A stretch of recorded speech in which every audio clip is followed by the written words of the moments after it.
Good morning, ladies and gentlemen. Good morning, Mr. Chair.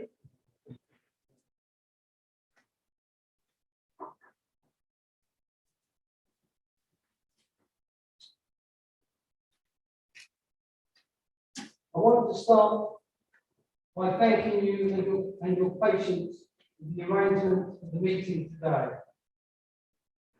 The identification of the new variant led to the last-minute change of plans, and I am grateful for the group leaders and all members that support this matter. Thank you.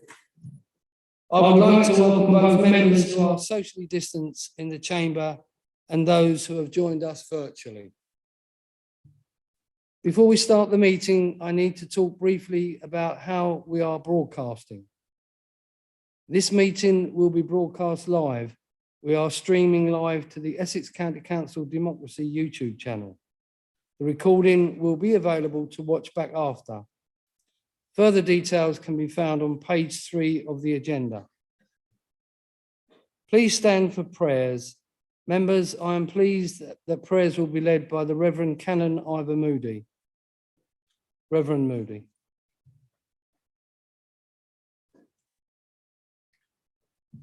Good morning, everyone, and good morning to those who are joining online. Today is St. Ambrose Day. He was a 4th century bishop of Milan, somebody who was from an aristocratic family, who was nonetheless called to serve Christ in his church as bishop and to serve the very poorest in society. And he was never a man to be afraid to speak truth to power. So the prayer that I've chosen today perhaps reflects his work and our responsibilities as people of power and authority here this morning. Let us pray.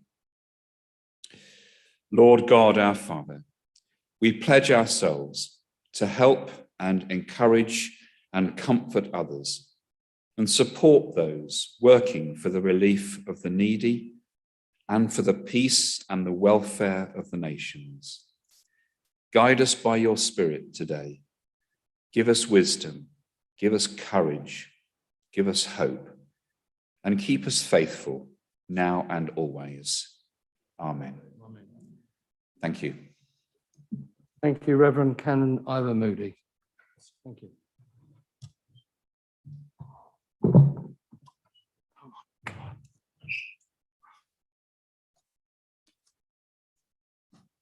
Please can I remind everyone to remain engaged in the meeting and refrain from responding to emails and texts during this meeting. Members who have microphones are reminded to keep their microphones switched off unless you wish to speak. And then please remember to address your remarks through the chairman. If you have a microphone in front of you, please remain seated when speaking and make sure you speak into them clearly. Please can I ask that members take care not to accidentally place papers on the microphone button or lean back and accidentally switch on the microphone behind them. Members who do not have a microphone on the bench in front of them will be asked to proceed to the microphone in the centre of the room when they wish to speak. Members who are joining remotely, please can you make sure you remain on mute unless you are speaking. Otherwise, any sound you make will be broadcast live, so please make sure you remain on mute unless you are called to speak by me. I can confirm that I've received a list of members wishing to speak on agenda items in advance and that I will call everyone on that list. If you wish to speak and you have not previously indicated, please wait for myself, the Vice Chairman or Joanna Bowler to have acknowledged your intention to speak before lowering your hand. And that way we will ensure everyone who wishes to speak will have the opportunity to do so. Thank you for letting us know your intention to speak in advance. Those members who have confirmed they wish to speak that are joining us today remotely will be brought in at the appropriate moment. Please make sure you stay alert. We will do our best to make sure this runs as smoothly as possible. Please can I ask members joining remotely to remain muted unless I call you to speak. For those in the chamber today, Please do remain seated even when speaking and observe the spacing as set out. Please can I also ask that you wear a face covering even when seated. You may remove it to speak, but please do put it back on when you are not speaking. If you need to leave the meeting at any point, please consider your route and maintain social distancing where possible. Before we start the published agenda, I have exercised my power to accept an item of urgent business. We will consider this item after the chairman's announcements. The business is a resolution which approves remote attendance at this meeting as a reason for not being in the chamber for the purpose of the 6-month rule. Given the uncertainties caused by the pandemic, I have accepted this as business which needs to be dealt with urgently at this meeting to provide reassurance to members that they are not put at risk of losing their seat by agreeing to attend the meeting remotely. We'll now start the meeting proper. Apologies for absence. We have received apologies from Councillor Jane Fleming and Councillor Wendy Stamp. Thank you. Item 2, declarations of interest.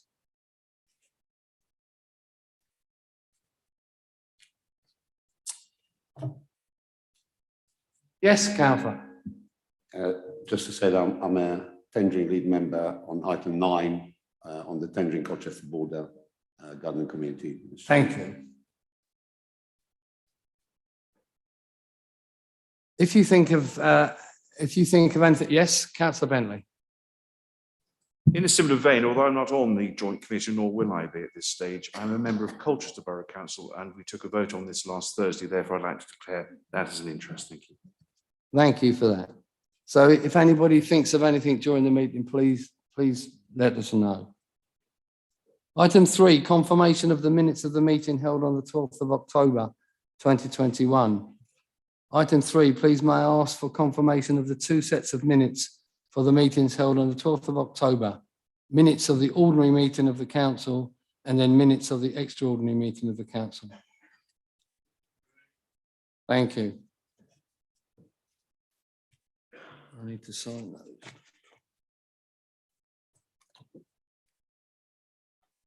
Item 4 is public speakers. Item 4. Mr. Kenningham Brown of Chelmsford is unable to join us. So therefore I have asked if I can read this question to the Cabinet Member for Highways and Maintenance and Sustainable Transport.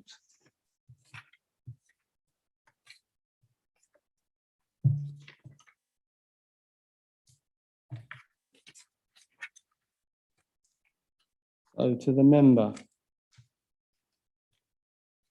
Recent research by Uswitch at https://uswitch.com/car-insurance/guides/global commuting index, close brackets, finds that Chelmsford is one of the worst areas in the county to remote commute whilst ranking acceptably for environmental issues. It was notably poor on travel times and costs. What is the council's plans to support Chelmsford's residents? Will the council look at introducing a publicly owned carbon neutral bus network to support transport in and around Essex? Councillor Scott. Thank you, Chairman.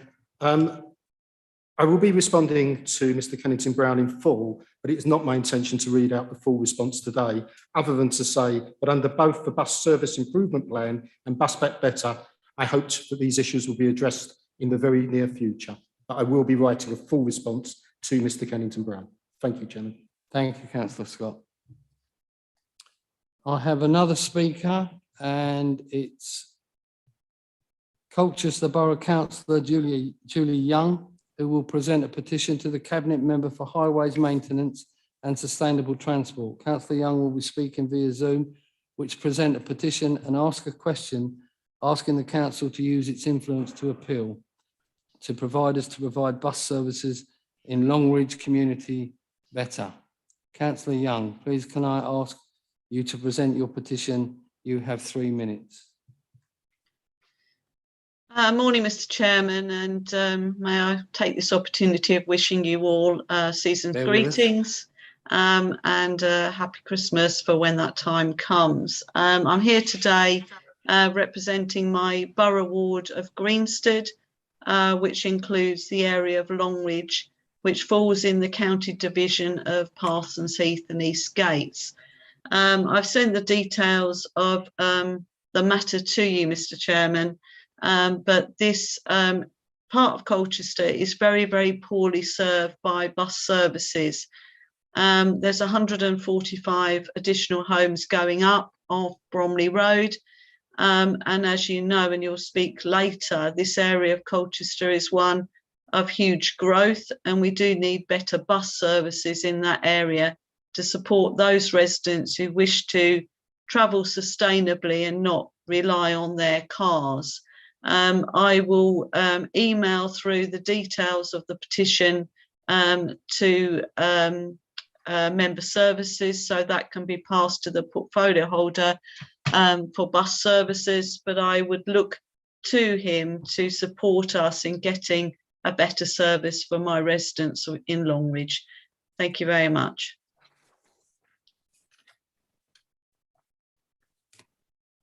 Thank you, Councillor Young. Councillor Scott, do you have anything you'd like to say, please, in response? Thank you, Chairman. Very briefly, I'd like to thank Councillor Young and acknowledge that the petition in these unusual circumstances will be emailed in.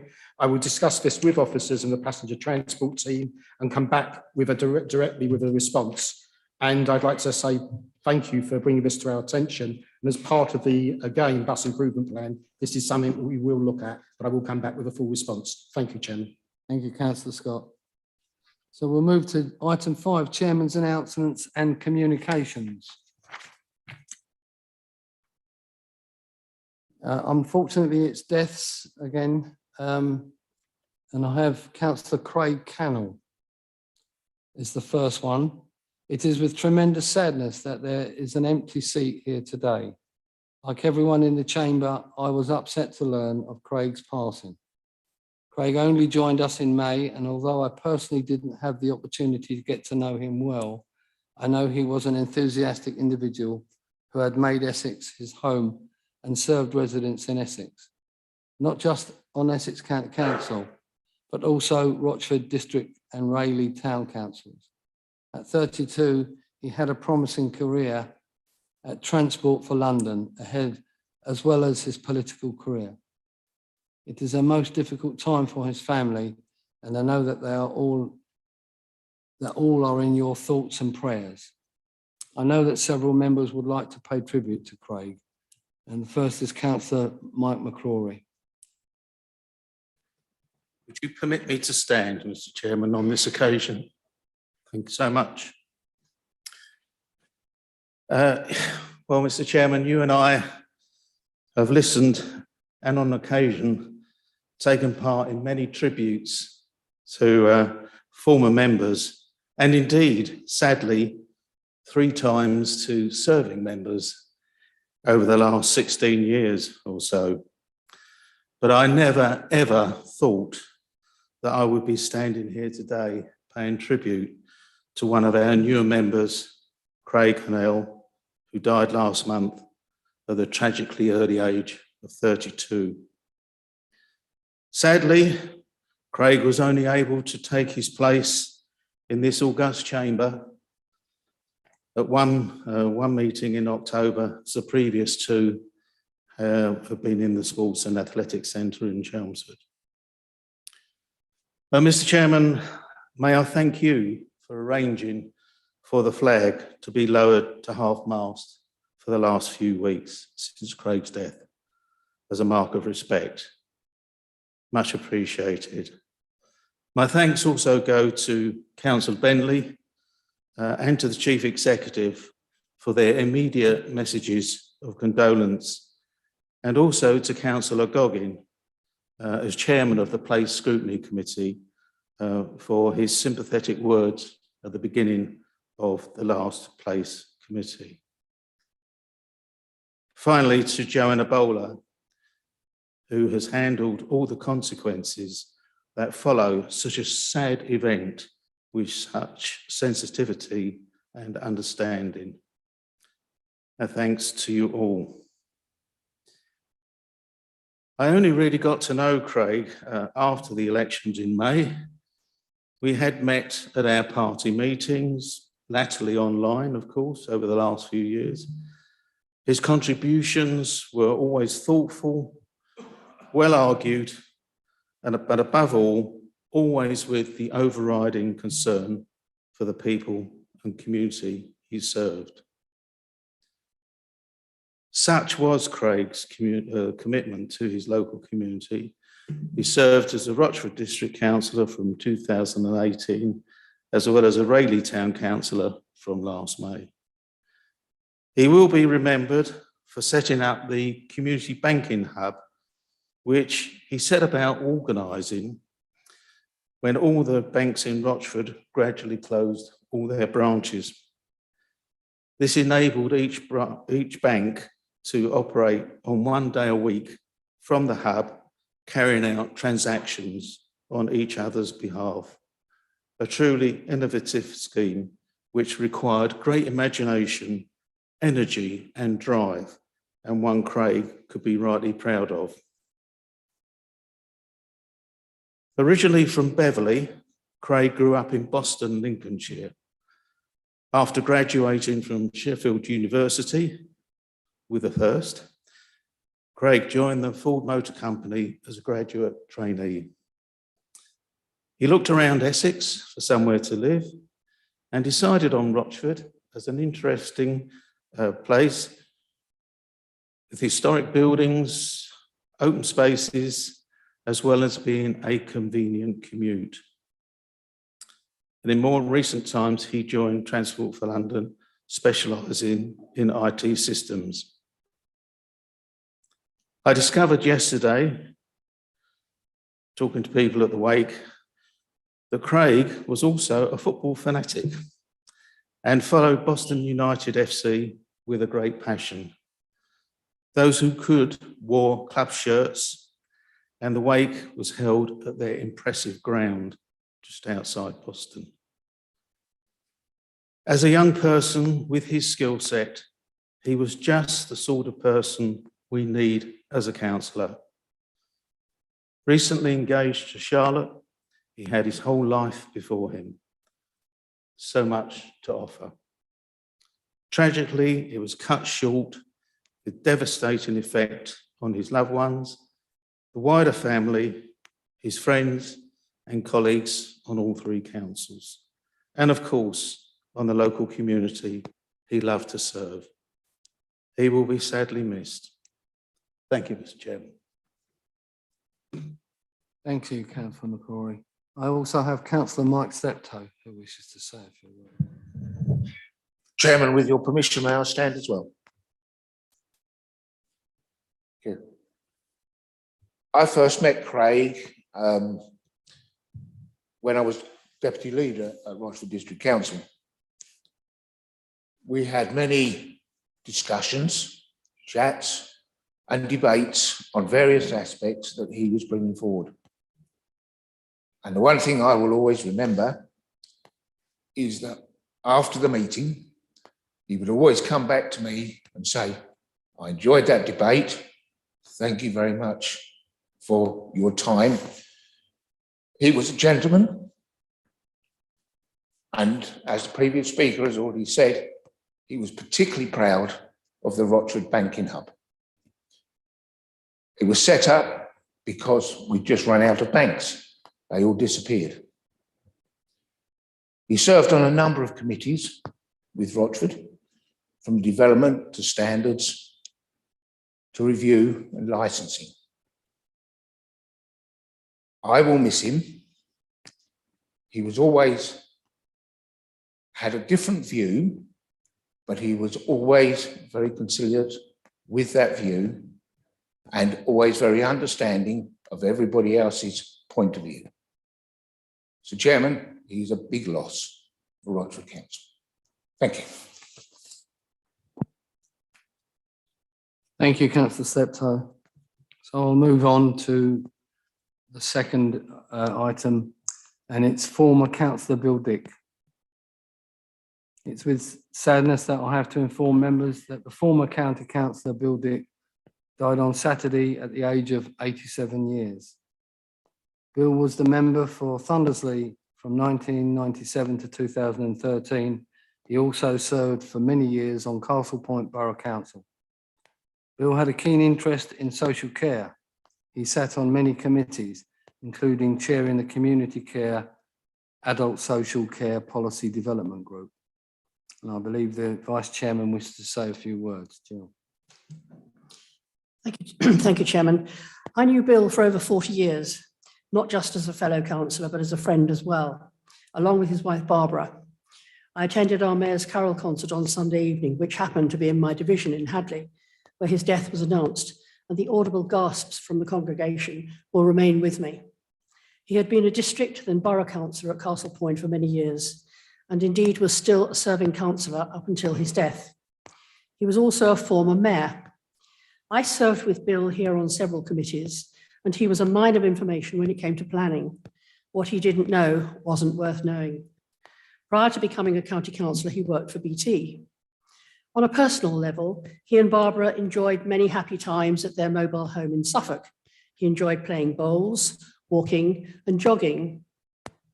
Towards his last few years at county, he had to work his meetings around his visits to Southend Hospital, where he had to have kidney dialysis 3 times a week. He will be a great loss, not only to his constituents in Castle Point, but to those family and friends he leaves behind. I do, Mr. Chairman, have the details of the funeral. They've come through to me just this morning from previous county councillor, Councillor Riley. And the message is, it's at Pitsea Crematorium on the 30th of December at 10:30 a.m. Thank you very much. Thank you, Jill. I'd just like to say a few words about Bill, because I was here when Bill was a county councillor, and he was the whip at the time. And believe me, if you didn't want to speak to Bill, you couldn't get past. He would be in that members' room, and if he needed to speak to every member, he would, and he did his job diligently. And I have fond memories of Bill while he was here as a county councillor. I'll now move on to the third, and it's a former county councillor, a former councillor, Chris Harper. And it is with deep regret that I have to inform you of the death on the 31st of October, and at the age of 78, the former councillor Christopher Harper, who as a member of the Loughton Residents Association represented the division of Loughton St Mary's on Essex County Council as an independent from 1997 until May 2000. Chris was active on many committees during his term of office, including the Environment and Education Committees, the Highways and Transportation Committee, and the Community Safety Board. Chris was also a member of Loughton Town Council, and I understand that Chris Pond wishes to say a few words. And Chris is remote, although I don't know if he's around Yes, now. Mr. Chairman, I'm here. Well done, Chris. Yes, thank you. Well, Christopher Harper was my predecessor, but one on Essex County Council, and I esteemed him both in service and in retirement as a very steady and wise friend. He was the third independent to serve Loughton. He was, to me, quite close. I knew him well, but I had no idea which way he would vote in general elections. He was a man of Essex. He was born in and educated in the southwest of the county, attending the county high school at Leighton. Of all people, he was a rookie councillor when he came into a most unusual situation, which was that he held the balance of power between Labour and Liberal on one side and the Conservatives on the other. And when I asked him how he did it, he said, well, I tried to find common ground between them. That might not always be a very easy thing to do. But he also said, well, I took my cue from Trevor Bailey and played a very straight bat indeed. Trevor Bailey was, of course, the stonewalling all-rounder of the Essex cricket team in the 50s, who he often saw in action at the old county ground in Leighton. So when he retired, he did spend a few years on the town council and as chairman of the Residents Association. The community of Loughton has much to be grateful to him for, and I sincerely thank you, Mr. Chairman, again for flying the flag at half-mast until his funeral a couple of weeks ago, at which I was proud to represent you. The only person in the chamber, I think, who would have worked with Chris was Madam Vice Chairman. But we send our great condolences to the family and his wife, Suzanne. Thank you, Chairman.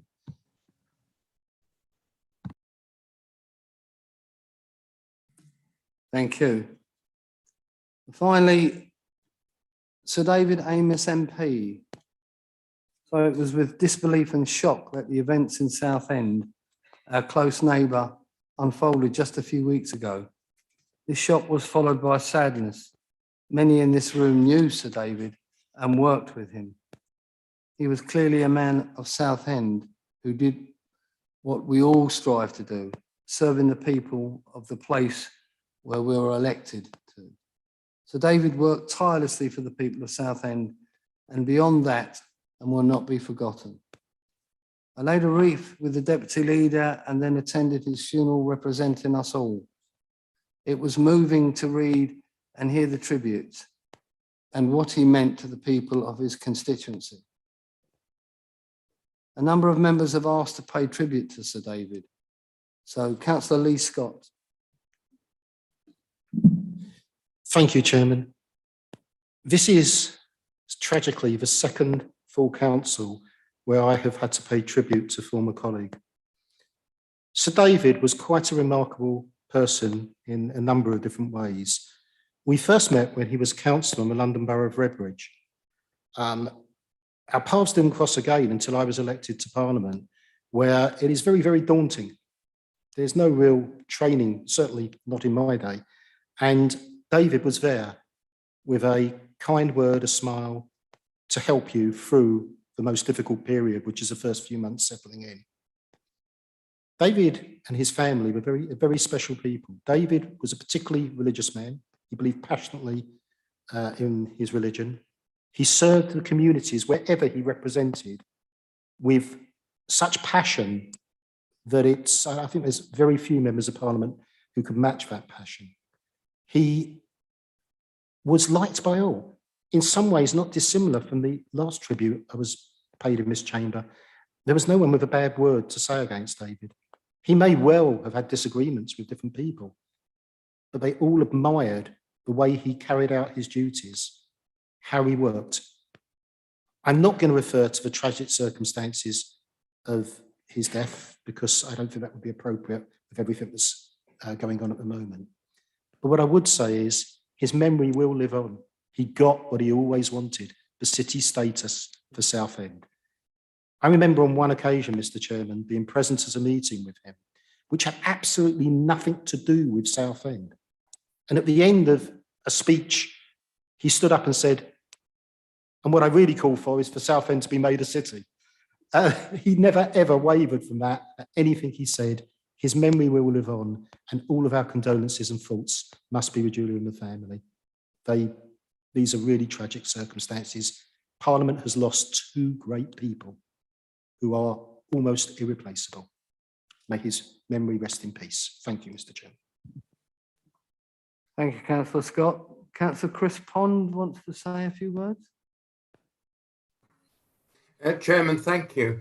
My memories of David Amos go back a very long time to the 1980s when he was first elected to Parliament, and I, for my sins, was in charge of public information and education for the House of Commons.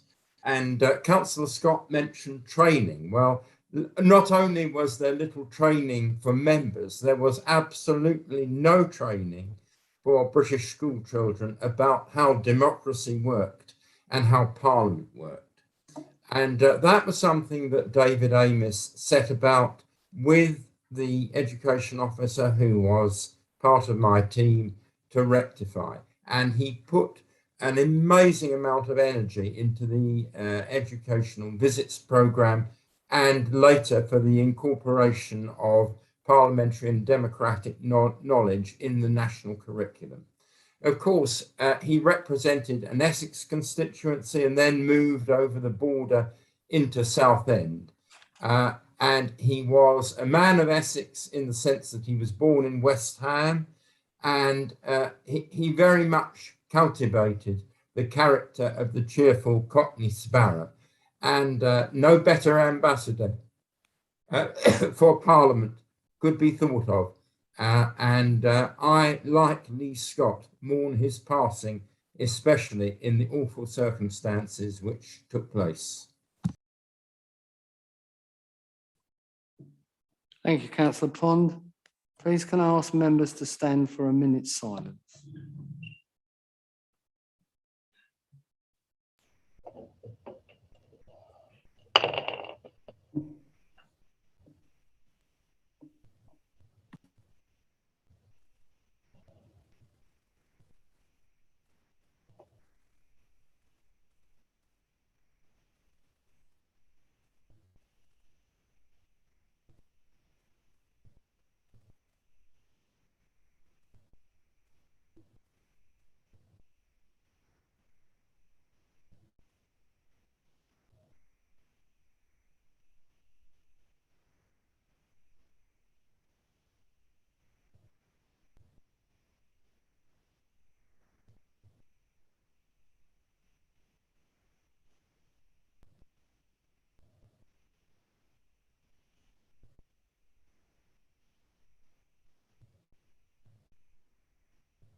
Thank you, members.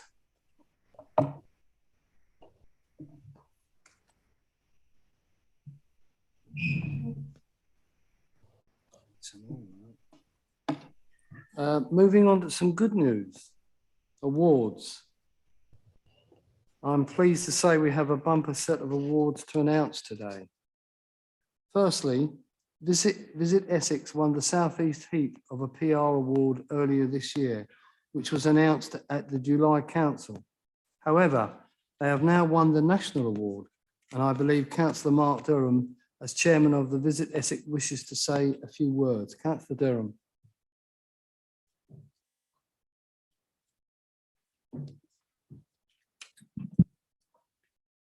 Thank you, Chairman. Chairman, members, Visit Essex is the county's tourism body, and Visit Essex, along with Big Wave PR, who are a leading lifestyle agency based in Essex, have, as you say, won a top national award for the This is Essex, the campaign to challenge the Essex stereotype. Members may remember at the July Full Council, we announced that the Visit Essex team won the South East Heat of the prestigious PCRA DARE Awards in the public sector category. The regional winners were put forward for a national event, and I'm delighted to say that Visit Essex won, which is a fantastic achievement. I'd like to congratulate Lisa Bone and her small, hard-working team who've helped the tourism and hospitality businesses in Essex during this pandemic. It's particularly pleasing that Visit Essex and Big Wave have been recognised ahead of other similar organisations across the UK.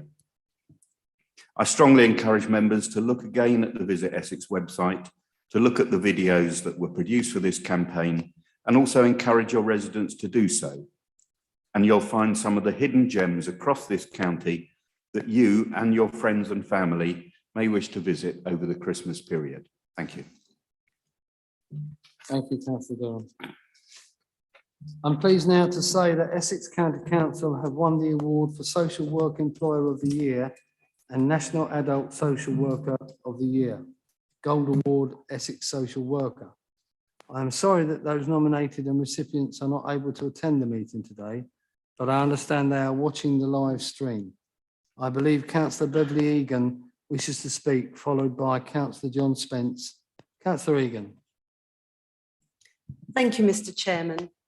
The award for Social Worker Employer of the Year 2021 is a great achievement. To gain recognition in the way Essex County Council as an employer responded during the pandemic and made sure our social workers had all the tools and emotional support needed to safely perform their roles was simply wonderful. We all know how hard it has been throughout the pandemic, particularly for our social workers, and they have shown great resilience and creativity and have made a tangible difference to the lives of children, families and vulnerable adults across Essex.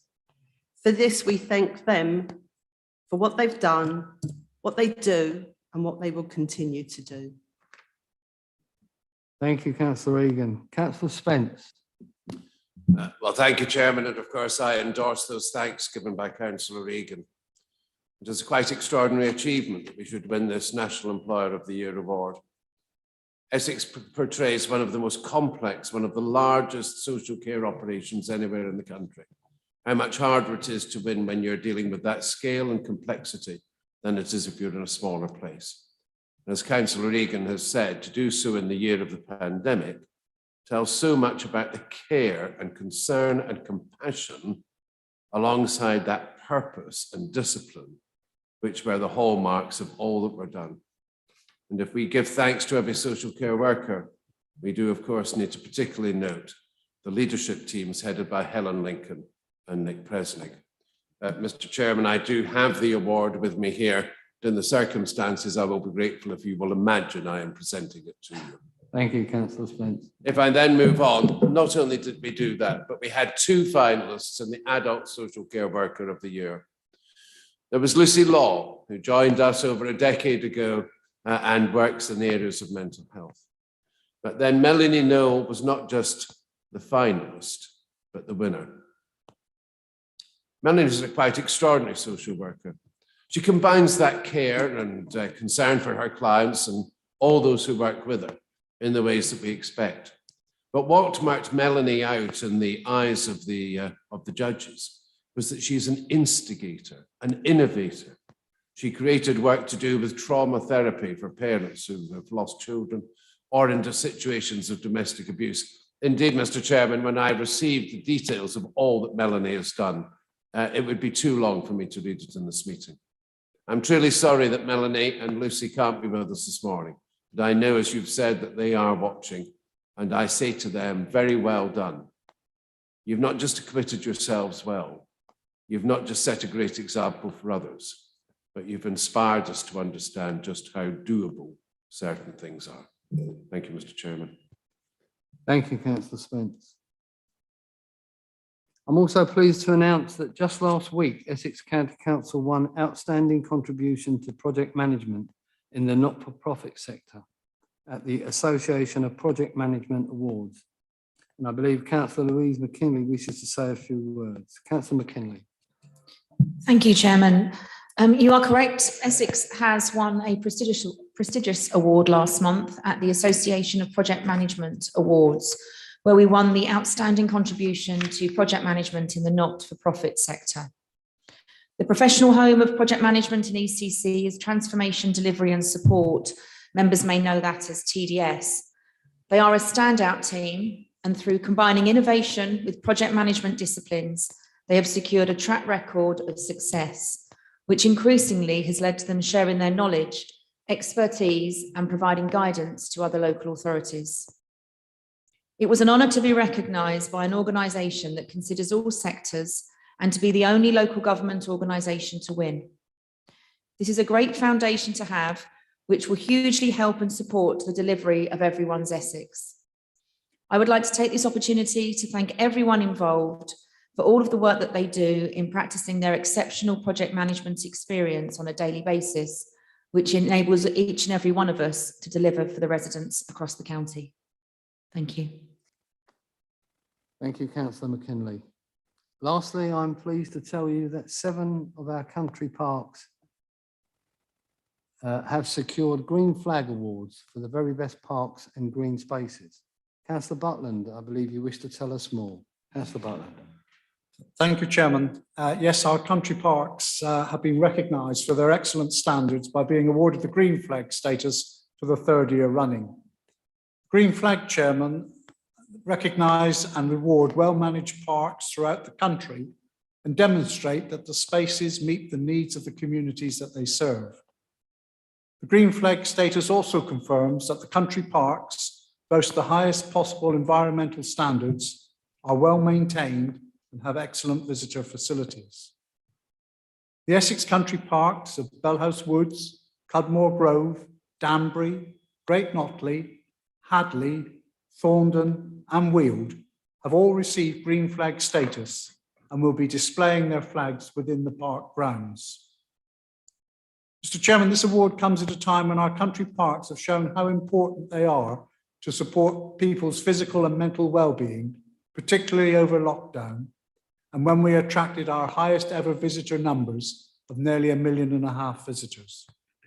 I would like to take this opportunity to publicly thank the staff and volunteers who work in the country parks for their hard work, which is reflected in these awards. Thank you, Chairman. Thank you, Councillor Butland. And I personally congratulate all the winners. And I'd just like to give a round of applause to all of those. Thank you, members. Moving on to the next item, and it's urgent business. We will now deal with the urgent business that I mentioned at the start of the meeting. The report has been circulated to you all by email, so I've been told. The recommendations within the report are to be moved by Councillor Bentley, our leader, and seconded by Councillor McKinley, our deputy leader. Councillor Bentley, do you so move? Mr. Chairman, I do. I'd just like to say one word of note about this. It's important that because we are taking the measures, we are quite rightly to restrict numbers in the chamber. We've asked for volunteers not to be attending this morning, those being members. We felt, when I say we, I think we, the administration, but also the group leaders as well, felt it important that those joining us on Zoom this morning should not be discounted as not attending, because they are, but we've requested they don't for safety, health safety reasons. And I would also like to thank Paul Turner, our monitoring officer and chief lawyer, and also the Democratic Services for turning this around so quickly. It is an unusual situation and one we hope in the future we don't have to repeat, but if we do, we have this motion on the stocks as well, so people know that by not attending, they will not have their attendance discounted. So with that, and with those thanks as well, and also thanks to the other group leaders for giving their approval to this as well, I would like to move this motion.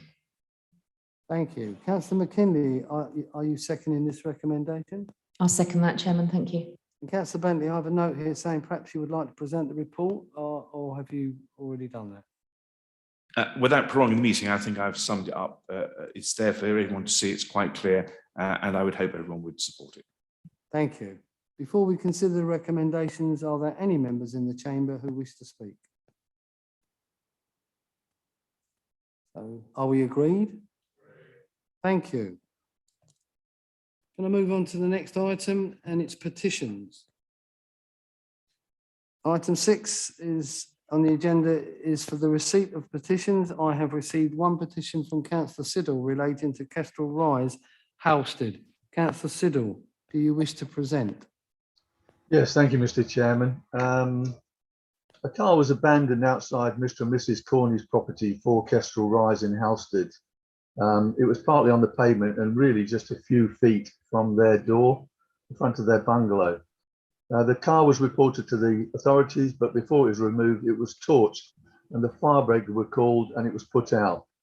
The blaze actually caused considerable damage to the bungalow, and Mr. and Mrs. Corney have having to claim on their insurance to affect the repair to the property.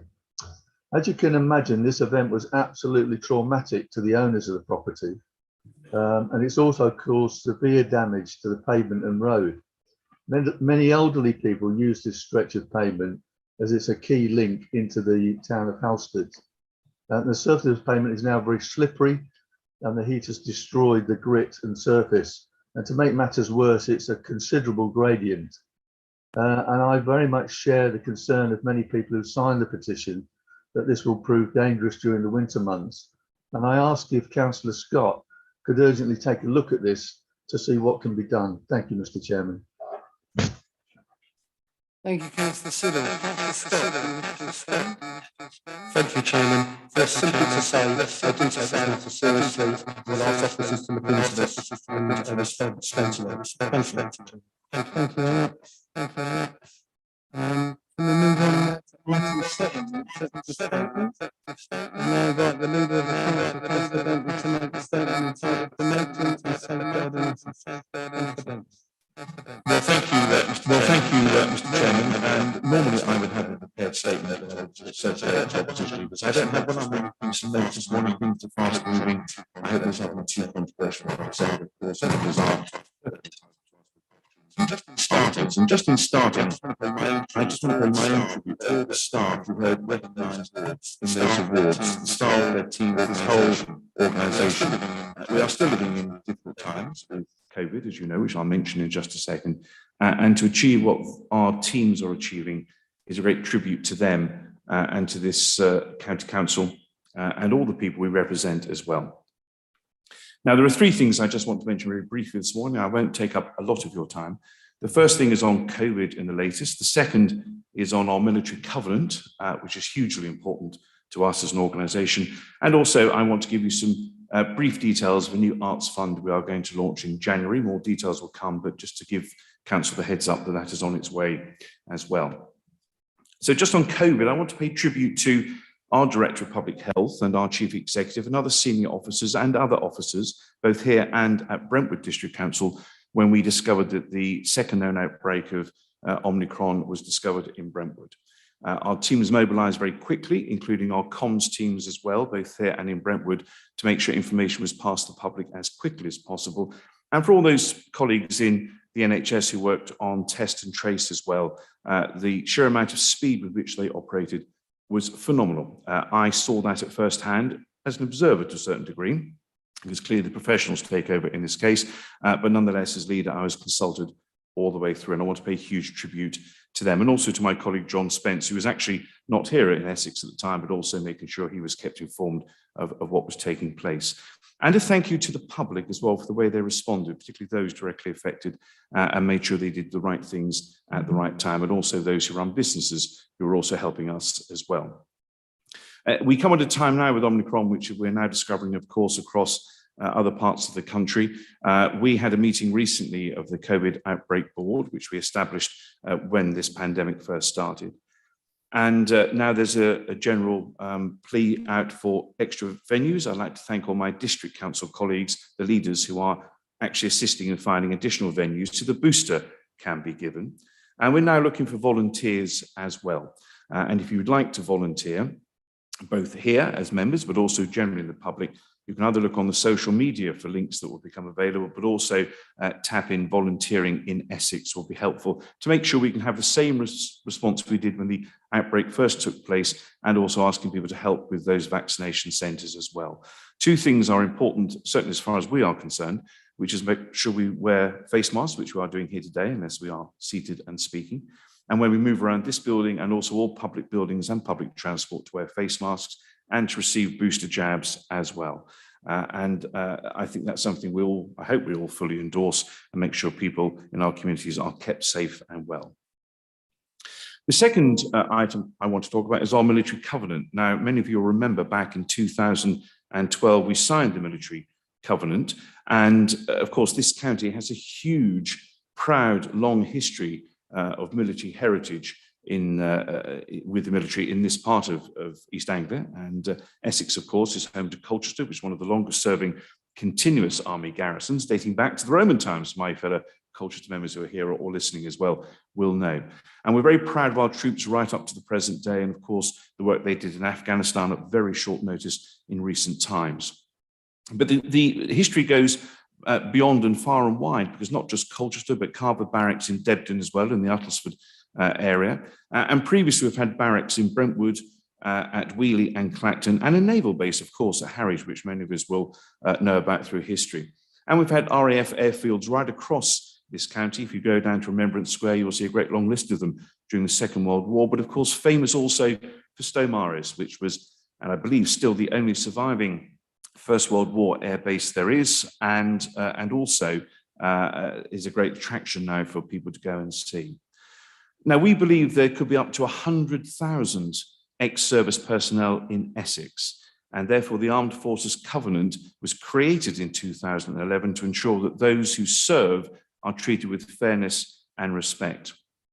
They often find themselves more vulnerable to unemployment, homelessness, substance misuse, mental health issues, and family breakdowns. And that's why in 2012, we created the Civilian Military Partnership Board, and it's been in action all that time with a plan on a number of work streams. Very proud to say that my Deputy Cabinet Member, Councillor Derek Lewis, who is also a serving reservist as well, is a major part of this and leading this work. And the areas we're looking at is Access to Justice Programme, Veteran Mental Health Programme, Communications and Engagement with ex-personnel, and the Defence Employer Recognition Scheme. Some of our suppliers already do this superbly, and we want to make sure we spread that far and wide. Now, in terms of the Military Covenant, there are several levels, and Essex currently holds the silver category, and we are now going for gold. And to do this, we will learn more about our staff, setting up a network of ex-forces personnel, review our policies on career progression and paid leave reservist activity, and publicise the Armed Forces Covenant and work with partners to deliver even more meaningful impact on those.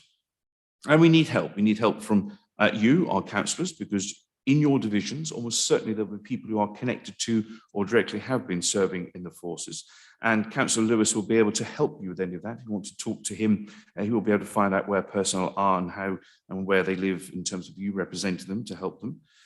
From our partners in the NHS and in district and borough and city councils with help with health and also their housing as well. And from Essex businesses, I already mentioned that some of our direct supply chain are very active in this area. We're going to invite all of them to sign up to the pledge and join the Defence Employer Recognition Scheme. So today, this is the direct ask we have of you, because it will be 10 years next year since we signed that covenant, and work has been going on. As you've heard, we need to promote that far and wide and more.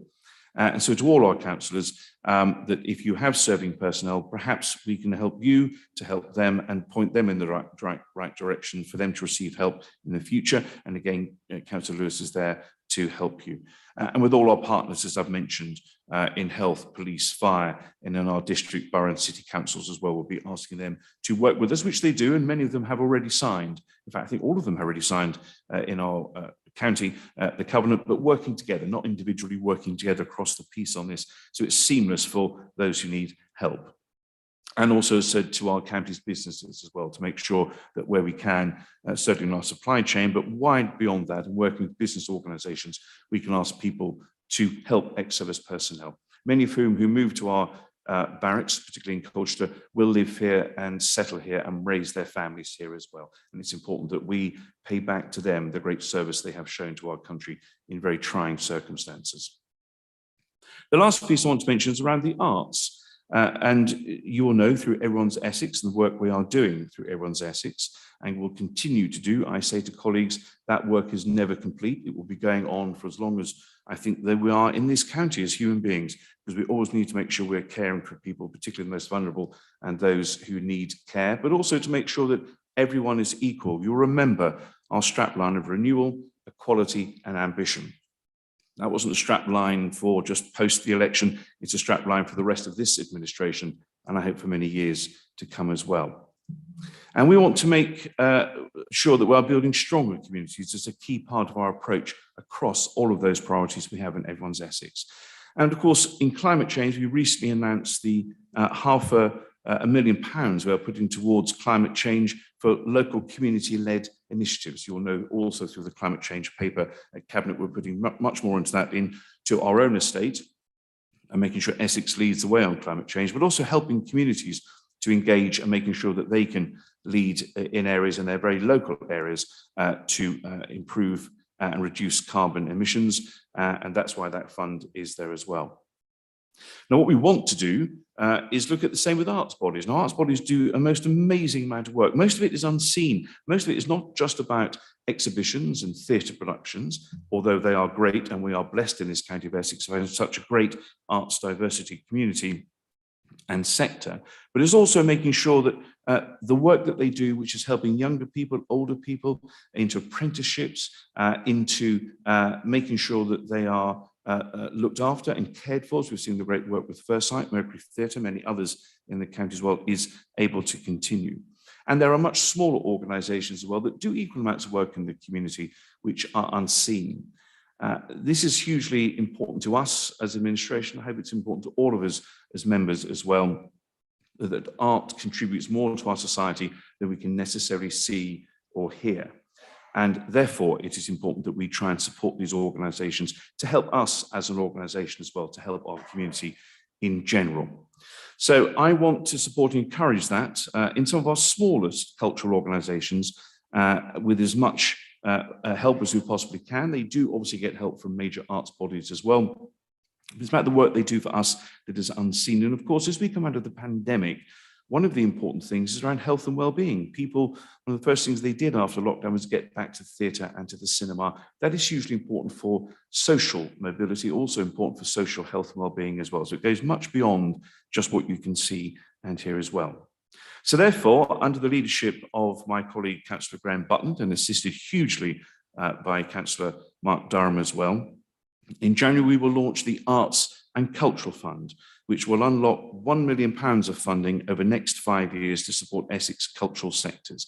Quite often, sometimes these organisations will need some match funding to get larger funding. That we want to encourage as well.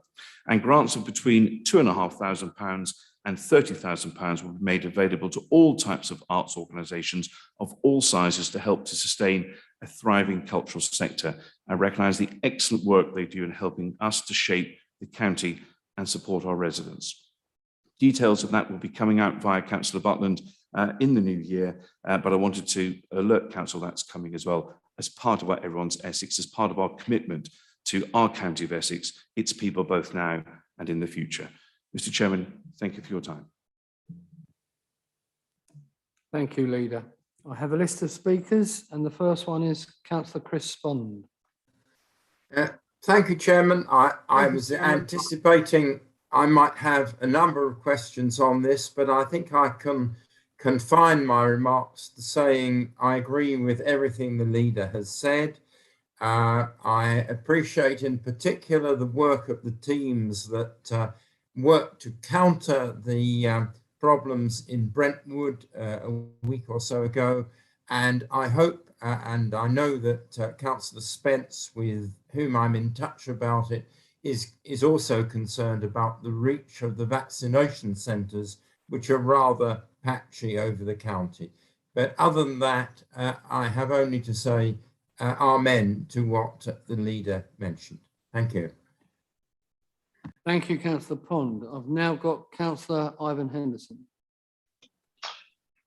Thank you, Chairman. And similar to Councillor Pond, I've not really got any questions. It's just a matter of associating myself with the comments of the Leader and the remarks he made in his report, and commend those who have acted so swiftly and fast and swiftly on dealing with the excuse me, the COVID situation within the county, and also welcome, as I've already been talking to members of our CCG about extending the opportunity for members of public to receive the booster, in fact, in my area within Harwich. And can I associate myself with his comments on the Armed Forces Covenant and going for gold?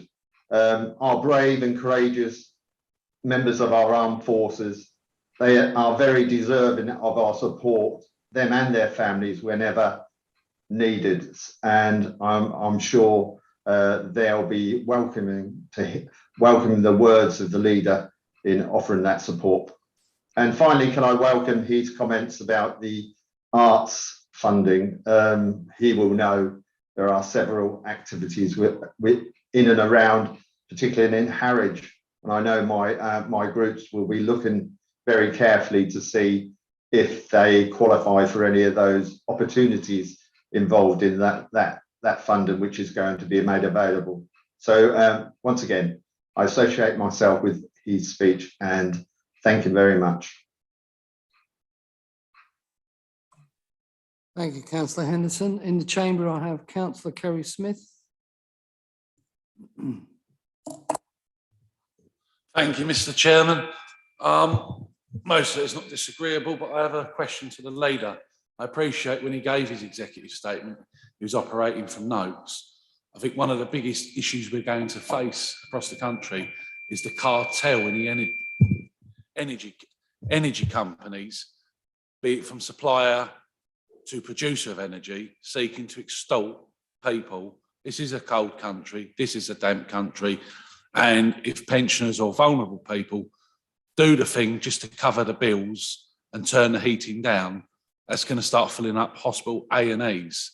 So it'd be just interesting to hear your thoughts. I do know of the Warm Home Essex website, but we need to get information out there because these energy companies do like to send nasty and abusive letters, even when you're a couple of days late.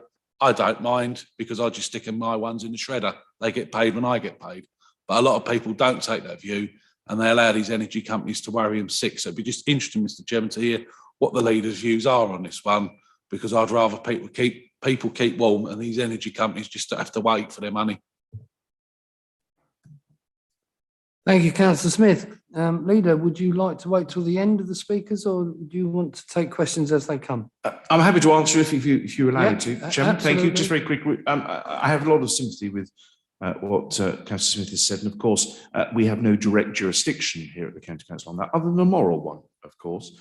And it's about how we supply energy in the future. Now, whether he's with me on this or not, I don't know, but certainly we produce off the coast of Essex a lot of energy with our wind farms. But of course, we have no position to store it yet, and we should. And I think one of the things we should be looking at in planning is battery storage for energy and other forms of energy gathering as well. That's hugely important to help with energy prices in the both short, medium and long term.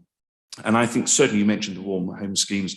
If people are struggling, they should contact certainly Essex County Council, certainly us, certainly the local councillor, to see how we can help and assist them in that very short term. Thank you, Leader. I have Councillor Mike Mccrory. Thank you, Mr. Chairman. Well, likewise, I would associate myself with the leader's remarks in terms of the fantastic efforts that have been put through in the county to deal with the pandemic, and I'm very pleased that he actually made particular reference to the second-tier authorities who contributed so much at the sharp end, very much so. But also, I would mention the voluntary agencies, of course, who contributed hugely to that effort. One thing I should just mention as a bit of an aside, but we did have a debate. I moved a motion last year, I guess it was, for some sort of recognition for people who'd lost their lives in Essex. And I was told that the Lord Lieutenant was thinking along similar lines. And I just wonder whether he's got any update on that, either today or subsequently. I'd welcome that. Clearly the numbers are still going up, and I do feel that we ought to have some recognition of the number of people in Essex who've lost their lives. As far as the military covenant is concerned, at Chelmsford we had a presentation just a few weeks ago by the Armed Forces, a really excellent presentation. But one thing which they did very much major on was the contribution by the Territorial Army, and that employers who would release their staff to go on duties for some weeks at a time. And I wonder if the leader has got any information on how many staff here are actually doing that for the Territorial Army. And also, they were very strong on the way that the armed forces now have introduced very wide-ranging apprenticeship schemes. And I wonder how many apprenticeships or people who've had apprenticeships are now working for the county council, and also how many ex-service personnel are working for the county council. It'd be helpful if we had some information on that either today or in due course. As far as arts funding is concerned, I've long been a supporter of the arts and all that they contribute to this county. And again, if I could just go a little bit out on a limb and hope that some of these grants might be available for community organisations to take a place in the Shire Hall when that eventually is open after being closed for some 10 years, 12 years, whatever it is now. This magnificent building just down the road, which is owned by the county council and is not being used for anything at the moment. I wonder if he could make a comment about that as well. Thank you, Mr. Chairman. Leader, you wish to respond? Chairman, thank you. Some very, very good questions, and thank you, Councillor Mccrory, for them. In terms of the COVID piece and recognition of people who lost their lives during COVID during that time, I remember the debate well, and I think we also thought about other people who'd lost their lives as a perhaps indirect result of COVID as well. I was deputy leader at the time. I now meet with the Lord Lieutenant on a very regular basis. I will be raising this with her the next time I do and inform council of the outcome of those conversations, of course, with her permission. The staff and apprenticeships, well, I can tell you that at least one of our suppliers does an awful lot of work with either ex-personnel or actually directly with the military. And also staff as well. I don't know the exact figures as I sit here, but I do know we are working on that. It's part of the work that Councillor Lewis is doing. And as you were speaking, there's two things went through my mind. First of all, I think Councillor Lewis, as the chair of that board, could give a presentation to council. Certainly in some way will be able to speak here in this chamber, but also a member development session as well. Already he and I have spoken about that, to make sure that all members, because we have different levels of knowledge of lots of things, don't we? And some people have a little bit of knowledge of this, some have none. And therefore it'd be important, I think, that people do learn and learn where they can help ex-personnel within their own divisions, as I mentioned. So from this meeting, I will be contacting Councillor Lewis and asking to do that, A, to give you the numbers, because we will have them, I just don't have them in front of me, but also to make sure that there's a wider understanding of the work we're trying to do as we all go for gold. And I look forward to the day when Councillor Lewis can come back from, I think it's Downing Street, if they still do it now, the presentation in the venue, but come back with that gold award, make that one of the achievements here. That'll be an achievement on behalf of all of us, not just the administration, on behalf of all of us here, to say that we believe firmly in helping those who've served their country. Thank you, Leader. Finally, I have Councillor King. Thank you, Leader. I hadn't intended to speak, but I just wanted to welcome the briefing today from the Leader and the comments that have followed. And two things, if I may, briefly from me. The first is about the arts scene. Colchester is a fantastic place, as all of you know. I hope as many of you as possible who haven't been there lately will go there and make the most of our arts and cultural scene, including a fantastic refurbished, rebuilt Mccrory, which I know, Councillor Bentley, you're a great fan of. My point merely is just to say thank you, because there was a gap in the county's positioning in terms of arts and culture across the county.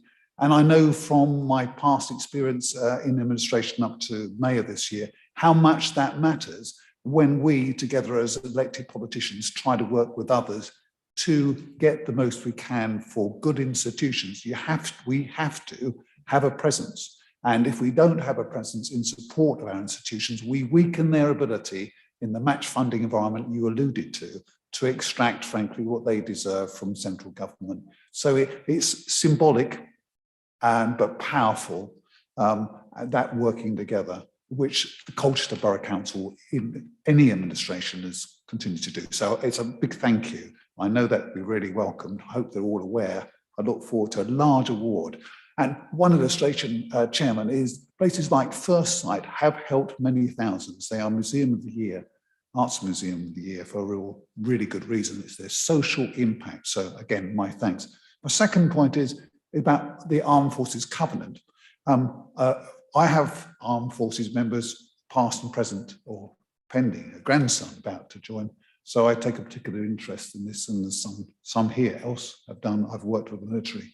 They really do need that kind of help and support. Their lives are, as you described it, bent out of shape, let's be frank, by some of the traumatic experiences that they endure for this nation, and they deserve that support. A couple of questions arise, which I know you'll take well, I'm sure, Councillor Bentley, which is, could we make sure that we work with those who have got to the gold standard, like Colchester have? We'd be nuts, wouldn't we, not to make the most of their experiences, even if it's only a degree of assistance that can come across and shared experience, contact and connection. Can I urge we do that?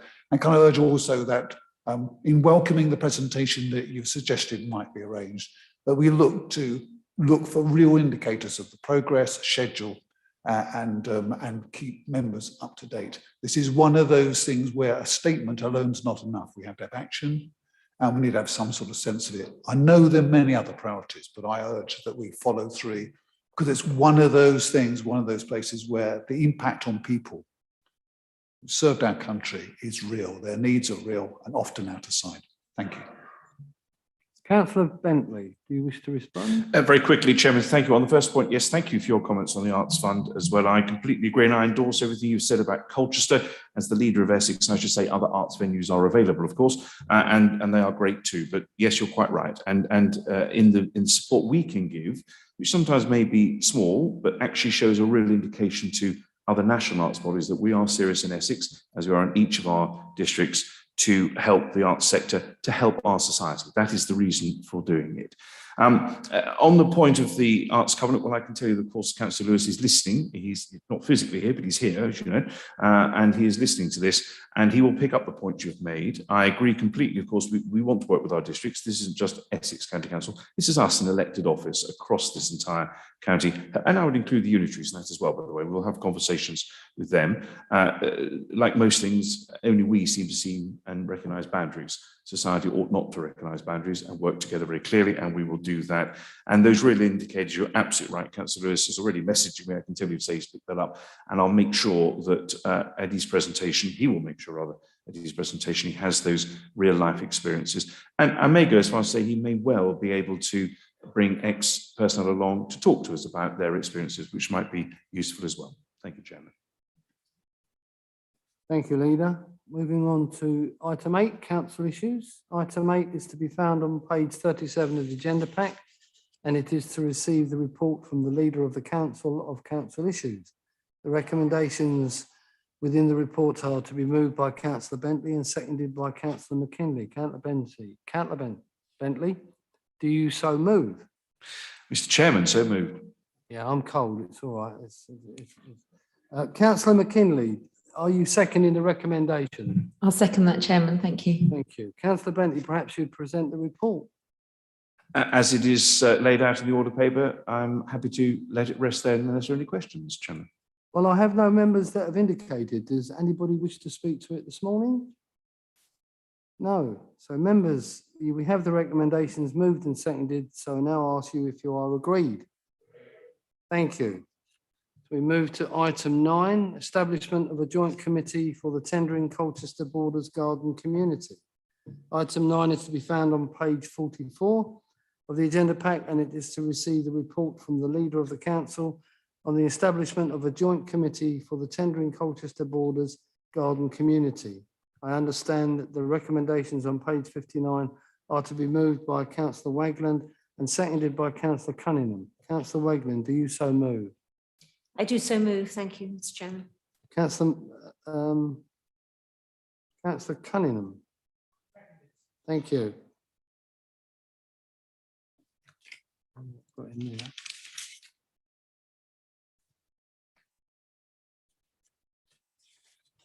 Right, Councillor McKinley. Yep. So Councillor Wagland, sorry, I got sidelined. Would you like to report, please? Yes, Chairman, I'd be delighted to present this report. This paper contains recommendations for this council to participate in a joint committee for the tendering Colchester Borders Garden community. This garden community spans the district boundaries of Colchester and Tendring and is to deliver between 7,500 and 9,000 homes with employment land, parks, community facilities, and sustainable transport infrastructure. So there is a strong case for a joint organisation, and the joint committee is a common format now being used to address those planning functions within the various councils most affected by them. Planning functions for this purpose will mean the development plan documents that will need to be made, so a plan making function, and the determination of planning applications, so a development management function, and also the infrastructure functions related to our old friend Section 106 and the various ways in which developers can assist in that process of making sure that their developments are actually able to function effectively. The structure is set out in some detail, including the elements of the constitution for the joint committee. The membership will be 3 members from each of the districts and 2 county members, equal voting rights for the individual members, and there will be local county councillor opportunities to attend and to observe, but without voting rights. ECC will retain its powers to decide these applications, but it will be expected that applications of the planning management kind would normally be determined within the joint committee. The recommendations for engaging in that committee are set out, as the chairman kindly mentioned, in paragraph 2 of the report, which is to be found on page 59 of the agenda, and I would strongly recommend that this is a good, innovative and sensible proposal for dealing with the garden community and its planning functions. Thank you, Chairman.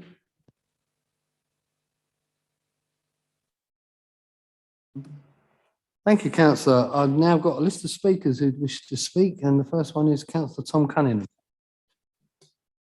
Thank you, Mr. Chairman, and it's very exciting to see these recommendations coming forward to full council here this morning. And the garden community at the Tendring-Colchester borders has been long discussed. It was part of a wider ambition in North Essex to deliver more than one garden community across that A120 corridor, but the focus now is very much on bringing this forward to the best possible outcome. And it's important to realise, moving on from what Councillor Wagland said in her introductory comments, that this isn't just the development control function. This joint committee will play an active role in master planning and delivery. Essex County Council, under its current leader and portfolio and previous incumbents of that role, have set a very clear direction that this county council should play an integral role in strategic development and planning across the whole county. Our county officers have worked immaculately with the second tier authorities, no more right across the county and in particular in the north of Essex. The joint planning committee bringing 2 districts and 1 county together is no mean feat. It has required a lot of compromise, negotiation, and not losing sight of the big prize and the big picture. And in recent weeks, praise must go particularly to the leadership team at Tendring of Councillor Stock and Councillor Glugadami, Councillor Dundas at Colchester, and their respective lead members and local plan chairman, as well as the excellent work in facilitating this by the governance officers of all 3 authorities. This is the latest step of collaborative working of those authorities over a number of years.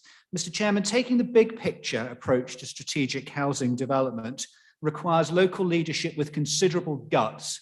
You're always dealing with the, quite rightly, difficult sensitivities in local areas regarding these matters. And tribute must go to those who have played an active role in previous years from all parties. The cross-party working on these garden communities has been noticeable, and it has been sets a model of how to do things for the future. I've been very privileged to chair the member group on this, the member steering group, since elected in May. I'm very delighted to relinquish those responsibilities if council are minded to agree with their recommendations as we move into a new era with new arrangements and a governance structure to deliver. Expectation is high from residents from both Colchester and Tendring. Expectation is high from central government, who through HIF funding and collaborative support have been rooting for the success of this garden community, and it's now incumbent upon those to deliver something very special. Thank you, Mr. Chairman. I now have Councillor Ivan Henderson remotely.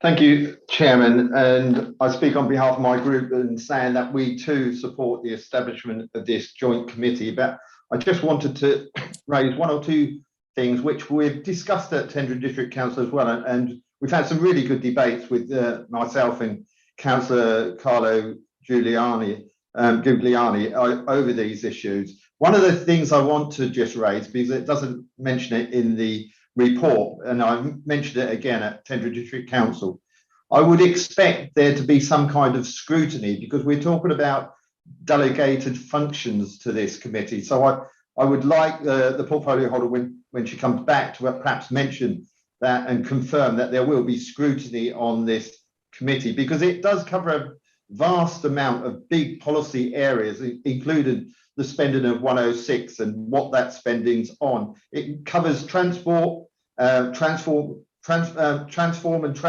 connectivity, supporting the sectors of industrial opportunity, and shape local labour and skills markets. And the point I want to make is that I think we've got a real good opportunity here to make sure that our local business and national business actually plays a big part in this opportunity, because we're talking about 30 to 40 years of a programme of development. And one of my big concerns is that we get this right and we provide these opportunities that are going to be made available to the young people of this county absolutely now, because we have had some concerns over the years. I was involved in a task and finish group where a careers service is not really there for every young person and every school within the county. So I would ask that joint committee, when they're looking at things and looking within the county itself, that we set up a dedicated careers service so we can make sure these opportunities that are going to arise over the next 30 to 40 years are taken into those schools at the very earliest age, perhaps at primary school, to make sure our young people know there are some high-tech skilled jobs available and also construction jobs available for the future. We desperately need that to happen. We cannot rely on a hit and miss system where some schools are providing the career services and others are not. So I would ask those on that committee, and also, like I say, this county council, to please set up now and give the opportunity. We've also got Freeport East coming up. Opportunities are arising every day now for young people within the county. We do desperately need a dedicated career services put back in place, because we do know that that was taken away, and that with those responsibilities were put on schools who are struggling really hard as it is with the resources they have to provide that service. So that's my main comments, and like I said, I wouldn't mind the portfolio holder coming back on some of those and giving us some assurances, please.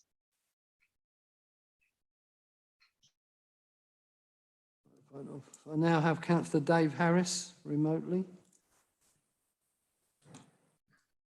Thank you, Chairman. Thank you very much. I just wanted to associate myself with councillors that have spoken already. I'm very supportive of this proposal.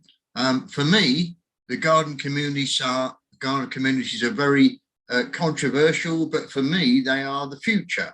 Where do I want my grandchildren, great-great-grandchildren to live, work and play and be part of a good community? And that, of course, is the design of a new place to live with proper facilities there. And the only way you can do that is with all councillors, whichever party, whichever council, whichever whether it's whichever district council was there, working together. And the way I see it, that this is going to be a good feature where you can actually influence the next 40 or 50 years. Long after we've gone, there's going to be people that want to make sure that we build the infrastructure that makes the community work, that fits in a jigsaw to make sure that we don't disaffect people who already live there. That's important, but we make sure that we welcome those people that wish to live, work and play in these new communities, fit well and live well. Thank you very much, Chairman. Thank you, Councillor Harris. I now have Councillor Lewis Barber. Thank you, Mr. Chairman. I want to commend these proposals for the Joint Committee to the Chamber this morning, and I do so as a local member in Colchester and also somebody who's been involved in this process for the last 4.5, I believe, years on the local plan committee at Colchester too. So I've had extensive experience in looking at the garden community proposals, as well as I've probed extensively too at Colchester about these proposals in front of us. And I can say they are a good set of proposals for this county and also for the communities in Colchester and tendering. It's important to note that a majority of councillors did support section 1 of their local plans to progress this scheme on the Colchester tendering border garden community. And therefore, I think this is an excellent opportunity for us to involve ourselves in the process and deliver for the benefit of our communities. I therefore just want to reiterate my support for these proposals here at County Hall, because I voted and supported them at Colchester Borough Council too, and I would urge all members to support them too. Thank you. Thank you, Councillor Barber. I now have Councillor David King. Thank you, Chairman. I want to thank Councillor Cunningham and many others in this chamber who've seen this through to this point. I was one of those midwives for a period, and I think I can say from the inside as well as from the outside, I saw a very, very difficult birth, elephantine in its length and complexity, no longer triplets, just the one, but we have what we have, and we must make the fullest we can of the opportunity we have. So I speak in support of this. I speak in support of it in the knowledge that a garden community can deliver a step change in the way in which we provide new homes in a context that makes it a real community. And that's a huge challenge. We all know what we have at the moment is scattergun, partial, piecemeal, infrastructure light development across the county, and we know the consequences of it. So this garden community, the last of the 3 proposed, has made it. We must do all we can in this chamber, beyond, and in our district councils, those of us who represent us there, to ensure that this is a success. So I welcome the proposals. I argue for it in Colchester, as Councillor Lewis Barber ensured. We had a great debate, but it was good to see it fully supported, and I offer my support here too. I say just one thing. Cross-boundary, cross-party, as apolitical as possible is going to be essential. Full delegations, not in term, but in the spirit of how our officers collectively work, are going to be absolutely essential. I've seen in the past and in the steering group as an observer briefly, that spirit of respect between councillors is there, and I think between officers as well. But it isn't always easy, that kind of cross-boundary work. There will be obstacles and challenges ahead. I think the way we must go at this absolutely must be, as I say, in the spirit of a garden community as set out here, a prize that's worth us fighting for. I am really encouraged by the fullness leader of the council, of the delegation that we have here. And I urge members to give this their full support. Thank you. Thank you, Councillor King. I now have Councillor Lee Scordis. Thank you, Mr. Chairman. And like the other speakers, I'm speaking in favour of this. We all know that development is quite hard to push, to sometimes support. a lot of towns that we represent, such as Colchester and Chelmsford, well, Chelmsford is now a city, but both used to be small market towns when people moved here. And it's quite scary for some people that they moved to what was a quiet village is suddenly going to have a lot of housing. But what we have to remind people is 9,000 homes aren't going to appear overnight. It's going to be decades and decades. Maybe in that time, my football team, Tottenham, will actually win the Premier League, but I digress there. But I think what sold me on garden communities was the fact that we as a council have more of a say on what happens and we can get the best deal for residents, which is really important. Because since I've become a councillor, we've seen it time and again where developers promise the world and deliver very little. And Section 106 gets involved in all sorts of legal entanglements and so forth. And we don't get what we planned and we get very little infrastructure. But garden communities offer us a chance to get the infrastructure in place, get the schools in place, community facilities, cycleways, bus lanes, all these things that we can actually look to the future. And rather interestingly, speaking to other councillors that I meet at conferences and so forth, when I mention I'm from Colchester in Essex, quite a few of them actually mention the garden communities.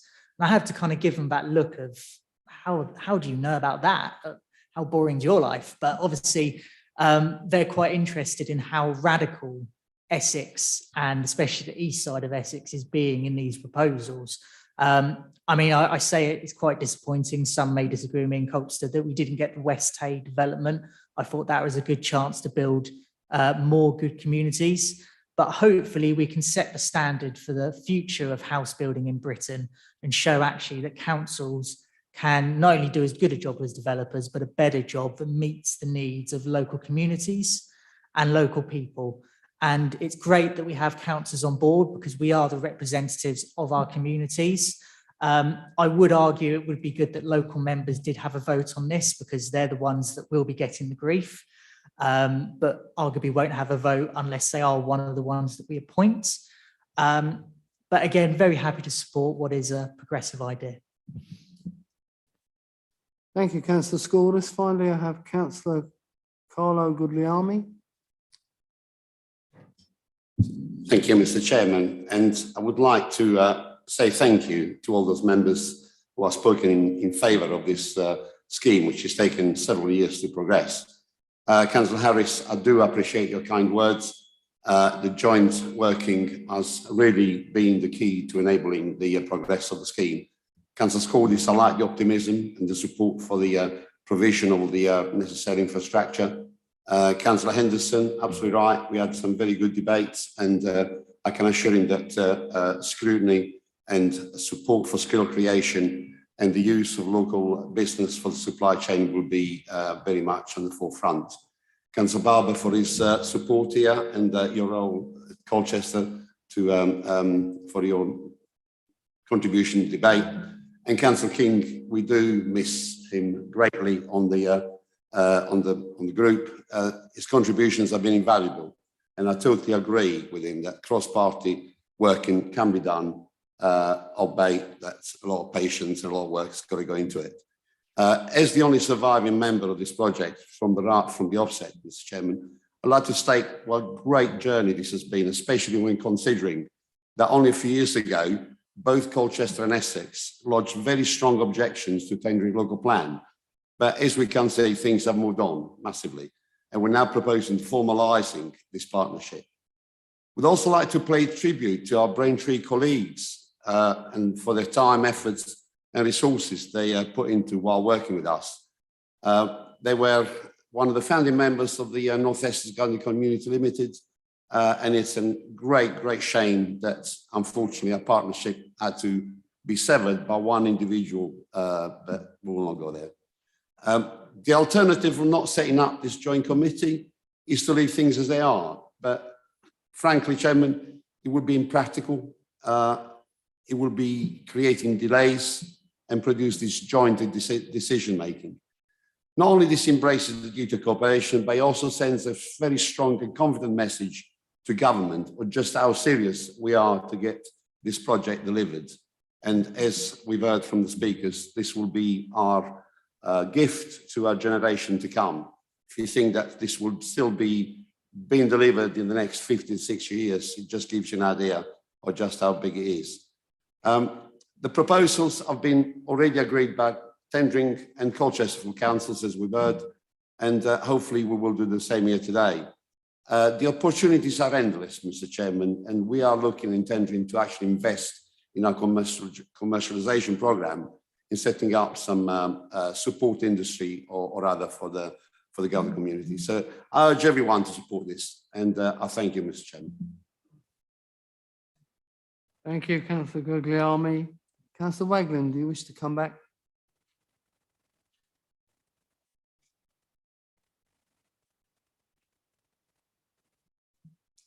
Thank you, Chairman. I was delighted to hear Councillor Harris talking about the future, because it seems to me that quite often, as he and others have rightly mentioned, these sorts of schemes are very difficult for the local community, but these are where our children and grandchildren will be looking to live. As many of you know, I have a passion about stewardship for large extents of housing. I am extremely concerned to make sure that those work well, and the Joint Committee is going to give us one of the best structures we could possibly have for ensuring that that debate takes place and is properly demanded of, as Councillor Scordis said, those who deliver the development on the ground. I did want to applaud all of those who I think have been extremely brave and extremely forward-thinking in looking at this in this way. And I wanted to add a very particular personal message of thanks to my Deputy, Councillor Tom Cunningham, who has worked patiently, tirelessly, passionately, and has so impressed me with the way in which we've been able to bring this home. For me, I think for those of you who have taken the opportunity to work with him and with each other to deliver such a solution, I really find it quite moving, and I'm very, very impressed with the way in which it's all been handled. I did also want to say a word about the officers. I hear loud and clear Councillor King's point about the need for officers to work in a similar fashion. But if I may say so, I think in many cases, the officers in my portfolio have actually taken a lead in that sort of approach to how to deal with matters. I've been astonished at the level, again, of patience, hardworking and sensitivity, and they have been an absolute joy to work with. It's been a pleasure to sit here and watch as what I think Councillor Guglielmi described as this great journey began to unfold. In terms of Councillor Henderson's queries, the first one is yes to scrutiny. Of course, these are county council functions. I am, as everyone I think probably knows, always delighted to attend at Place Services and the Economic Growth Scrutiny Committee. Councillor Goggin is always very patient with me, but it's a positive joy. The last, I think I've now done 3 times, once virtually and twice in person. So I'm going to be delighted to come and report further. In terms of careers, I know that Councillor Ball works strenuously on this. He and I liaise on the subject of how to improve on that situation. And I noted that Councillor Henderson mentioned the Freeport, and that enables me to say something which I've said on a number of occasions, both in the chamber and outside, which is about the amazing number of really interesting infrastructure projects that are currently going on in Essex. And it seems to me that we are creating a pipeline of careers for people. You might come to Essex or live in Essex and be able to work on the Lower Thames Crossing. You might be able to work on Bewley Park Station. You might be able to work on the Freeport and in Harwich. You might be able to work on many of our road schemes. You might be able to work on many of our green schemes increasingly coming forward, including the first green school and one of the projects I hope to bring forward very shortly, which is going to be completely green and which is one of the great joys of what this portfolio brings for me. So I think the best point that anyone made in the course of the debate I've just heard was that this joint committee is a progressive idea, and it is. And that progression is to lead to the garden community and to it being a credit to all those who have worked on it, but importantly to the existing residents and to those who are going to live in the homes that it's going to generate and carry out the jobs from which that's going to be generated. So I do commend the recommendations to you, again, if I may, Chair, that are to be found in paragraph 2 of this report. Thank you. Thank you, Councillor Wagland. Members, we have a recommendation moved and seconded, so I ask if you're agreed. Thank you. Item 10 is Cabinet issues. Item 10 is to be found on page 74 of the agenda pack, and it is to receive the report from the Leader of the Council of the urgent decisions taken and the minutes of the Cabinet meeting held on the 15th of October 2021. I understand that the recommendation on page 74 are to be moved by Councillor Bentley and seconded by Councillor Ball. Councillor Bentley, do you so move? So moved, Mr. Chairman. Councillor Ball, are you seconding this recommendation? Formally seconded, Mr. Chairman. Okay, I have no members who have indicated in advance they wish to speak. Do any members in the chamber wish to speak? Therefore, members, we have a recommendation moved and seconded, so I ask if you're agreed. Thank you. We'll now move to item 11, clarification of answers provided in response to written questions asked of the members of the council. Members, may I remind you that only questions of clarifications are permitted, and I may reject a question if I believe it is otherwise. Please, can I request members identify the specific part of the written reply that you consider requires clarification? So I'll only ask the people who wish clarification, the others I won't ask. And the first one is Councillor Paul Gadd on question 2 to Councillor Scott.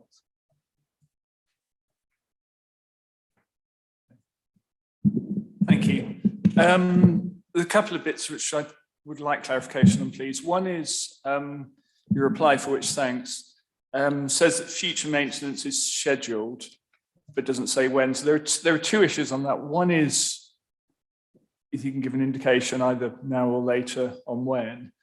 The second is I think the district councils actually end up doing a lot of the work themselves because it's easier to do that. But one of the things locally we're struggling with is this question of plaques, which Essex supply, and they haven't got any. So if you can expedite those and just get them out to the district councils, I think they can do quite a lot of that work themselves. The second question was this sort of freeze on the number of protected verges. So we've obviously got some in Uttlesford, which you refer to having looked at, Essex having looked at 3 new ones. So it's really a question of what's happening with that. And I think we're probably at a stage that they merit protection, but they're not getting it because there's a freeze on overall numbers. Councillor Scott. Thank you. Thank you, Chairman. Yes, I will ask that a schedule be sent to you as soon as possible. I will ask about the plaques that you request. And I know that there's further ones to be visited, and I will ask for a report when they have been visited to come to you, Councillor Gadd. Thank you, Chairman. Thank you, Councillor Scott. Councillor Henderson. Thank you, Chairman. Yeah, just to ask the portfolio holder to clarify on the issue about not collating information on fares. Can he clarify if he's going to be doing this? Because we're going to be negotiating an enhanced bus partnership, but I'd have thought that information would have been essential when driving forward new improved bus services. And also the influence on these fares. Can he clarify that after the enhanced partnership has been agreed with these bus companies, will we have any influence on the fares that people are charged within our county? Thank you, Councillor Henderson. Councillor Scott. Thank you, Chairman. The answer on both of those points is that I think I've mentioned before, but we are planning a summit or conference with all of the bus companies early in the new year. And we will be, in fact, inviting TfL to attend that as well, as obviously they have some operations in Essex. On both of those points, I will ask that we look into the fact of how we would collate those issues across fares, and regarding the influence on fares, liaise with our companies to how we achieve that. Thank you, Chairman. Thank you, Councillor Scott. Councillor Harris, you have a clarification? Thank you, Chairman. Thank you very much for the opportunity. My clarification really is about the information that's been given to the portfolio holder, because the MOD tell me that one side indeed is in the curtilage and the ownership and the maintenance of the garrison. The other side, it unfortunately is not, they tell me. The army cut their side. The other side, whoever owns it, is not being cut. And I wonder if that could be clarified about whether that's true, what the MOD are telling me or not, please. Councillor Scott. Thank you, Chairman. I will have to get clarity on that, because the information I received was that it was owned by the MOD. So I will have to ask officers to look into if it's not the MOD, who indeed does own it, and then we will have to contact them, or if it is the MOD, to go back to them to confirm that the ownership is with them, and could they please do the work. So thank you, Chairman. Councillor Scott, you'll be getting back to Councillor Harris with that information? Absolutely. Thank you. Chairman. Thank you. Councillor Kerry-Smith, question 12 and 13. 12 to Councillor Leslie Wagland. Sorry, thank you, Mr. Chairman. I'll stick with lucky number 13 because 12 answers itself, and I will be emailing Councillor Scott directly. Thank you, yes. 13. As you say, Mr. Chairman, this is a question of clarification. In Councillor Wagland's response through the chair, Mr. Chairman, one of my questions was, would she meet with the Committee for Regeneration at Basildon? And Councillor Wagland says that she's happy to meet the chairman. As we still have the democratic committee system in Basildon, the decision-making functions are with the committee and not any individual councillor. So would Councillor Wagland, as a point of clarification, be happy to meet at a suitable and secure time with the committee rather than just the chairman who just chairs the meetings? Councillor Wagland. I keep getting invitations from Councillor Kerry-Smith. I haven't had a single invitation from you in all my time as a councillor. It's absolutely delightful. Thank you very much. And yes, I'd be perfectly happy to come and meet the committee at Basildon. Thank you, Councillor Wagland. And number 13, are you all right with that one, or did you want to? You are, okay. So that here endeth the clarification on questions. So we go to item 12, oral questions of the leader, cabinet members, chairman of committees, or representative of Essex Fire, Police and Crime panel. And I do have some members here asking. First one is Councillor Pond, remote, to Councillor Louise McKinley, who's not in the chamber. Chairman, I'll do my best to answer. Okay. Councillor McKinley said to step out for a moment. Yeah. Hang on a minute, Councillor Pond, there's no sound. You on mute? No, I'm off mute. Thank you, Chairman. I think this is for the Deputy Leader because it combines libraries and the public service equality duty. We have in Loughton Library the offices of Loughton Town Council, which are part of the library on the first floor, to which we moved a few years ago at the request of Councillor McKinley's predecessor, Anne Brown, and very, very suitable they are. Now, we know that Essex County Council has the ambition of rebuilding Loughton Library and replacing it, but I also have one councillor who is unfortunately a double amputee and confined to a wheelchair. So he simply can't access council meetings. It's just physically impossible. And the reason this concerns the Deputy Leader is that the lift in Loughton Library, which gives DDA access to the first floor, is out of action, and we have been told it will not be replaced. May I just ask the Deputy Leader, in the furtherance of the public service equality duty and the interests of democracy, whether she will kindly use her good offices to see whether this lift can be repaired into in a few months, within a few weeks' time, so we can get access both to the Loughton Town Council and to the National Jazz Archive, with which we are co-located. Thank you, Chairman. Councillor Pond, I'm going to pass this to Councillor Bentley to answer. Yes, thank you, Chairman. I'm sure Councillor Pond heard that Councillor McKinley's had to step out of the chamber just for a moment. I will make sure that she is aware of this, and I'll make sure that this is expedited as quickly as possible. Thank you. I now have Councillor Mick Skills remotely to Councillor Beverly Egan. Thank you, Mr. Chairman.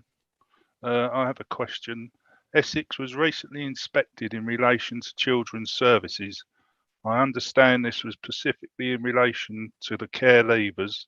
Are you able to give us some details around the outcome of this, please? Councillor Egan. Thank you, Mr. Chairman. Yes, I can give you some detail around the Ofsted inspection. It was the first focus visit from Ofsted for children's services since Essex County Council received an outstanding rating for its children's services in 2018. The report noted that the council has created a wealth of innovative initiatives which benefit care leavers, supporting them to successfully transition onto independence. In particular, Ofsted identified and recognised the fantastic work that our leaving care personal advisor employees undertake in supporting care leavers. We're especially proud of this and of our PA colleagues. Ofsted cited that this creative culture had continued throughout the pandemic restrictions and beyond, with staff flexibly adapting their ways of working with children and families, and have continued to be available and to reach out to care leavers, providing effective support in response to their needs. There are some areas, however, that we do need to continue to improve on, including ensuring education, employment and training opportunities are consistent across the county. As I say, we are aware of this, but we have already been working towards meeting this ambition for our care leavers. Thank you. Thank you, Councillor Egan. I now have Kerry Smith for Councillor Bentley. Thank you, Mr. Chairman. It's two questions in one. Would Councillor Bentley like to be seen as Santa Claus this year in Basildon? Which leads to question two. Tonight, Thurrock Council are rather cheekily, and I use the word cheekily, seeking to apply car parking charges on car parks that are owned by Essex County Council, and two of them fall directly within my division. So my question directly, just to clarify to the chairman, to the leader, will you, Councillor Kevin Bentley, overrule Thurrock Council and tell them that these car parks belong to Essex and you're going to get rid of these stealth taxis before they even vote on them tonight? Councillor Bentley. Well, Mr. Chairman, of course, I'm like Santa Claus to most people. They all love me anyway, so it's okay. But what I would say is I'm not aware of this. I don't have the detail. I will immediately from this meeting find out the detail. I can't imagine in what possible circumstances one authority can impose charges on property owned by another authority, but I will find out. I'll make sure by the end of the day he has an answer. Thank you, Councillor Bentley. Councillor Mccrory to Councillor Lee Scott. Thank you, Mr. Chairman. I wouldn't ordinarily raise a highway defect at full council meeting with the cabinet member, but this one is slightly different. Many years ago, all the junctions on our roads had drop curbs installed with tactile surfaces either side. Oddly, along Sanford Road, there's one junction on one side where this was not done for some reason. I got the engineers to have a look at it, and I've been informed that the only way that can be done is through the local highways panel. Now, we know this could take several years.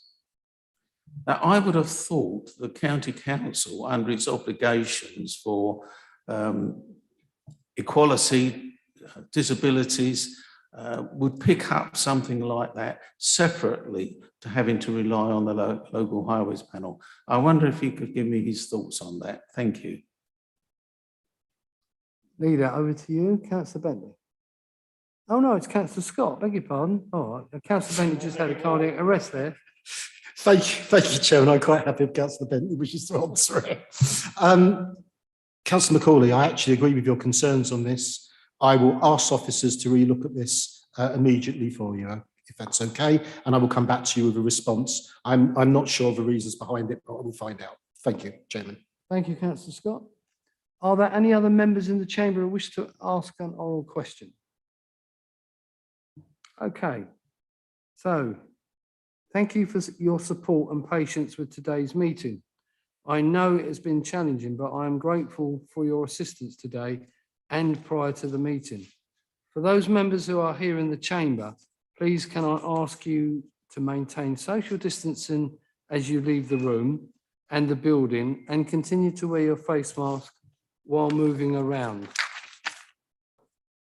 I wish everyone in the chamber a safe journey home, and for those I don't see again before Christmas, I wish you all a very happy Christmas, and let's hope that 2022 is a healthy and happy year for residents of Essex and you and your